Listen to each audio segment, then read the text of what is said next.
Another example that you could consider when you're thinking about the idea of obedience versus disobedience in areas that are really, you could think of as being open to interpretation. The issue of modesty at the swimming pool.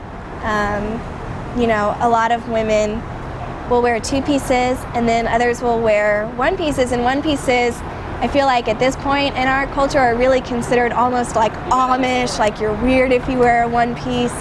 And I used to wear two pieces before I got saved, but when I came under the conviction that God calls us to have no hint of sexual immorality, that to me, included modesty in your dress.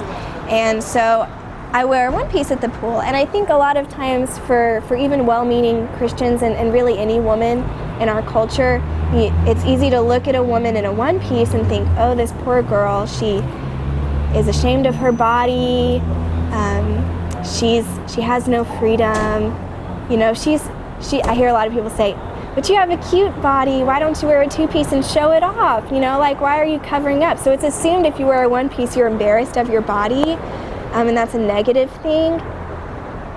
But I don't feel any of those things when I'm wearing a one piece at the pool. I don't feel embarrassed of my body. I'm not hiding something that I'm ashamed of necessarily. I feel free. I feel very free. I have no lack of freedom when I'm submitting to this because my conscience is clear. And I feel like that's one of the best natural side effects of submitting to the Lord in things that may initially seem inconvenient. I would say I'm giving up nothing by wearing a one piece. I'm not. And I feel happy at the pool knowing that creepers aren't creeping, and what's for my husband is just for my husband, and my conscience is clear with the Lord. I know that according to my conscience that I am not having a hint of sexual immorality.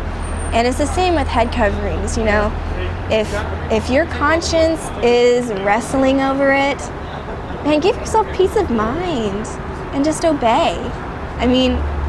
What are you afraid of? What are you really giving up to wear a head covering on Sundays? It's really not asking a whole lot. Sometimes God asks a lot of us, like when he asked Abraham to sacrifice his son.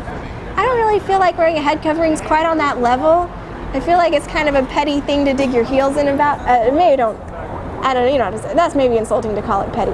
It is a little petty, but it's a freeing thing basically to know with confidence that you are obeying God to the best of your knowledge. Just frees up your conscience. No, it doesn't make you more righteous before the Lord.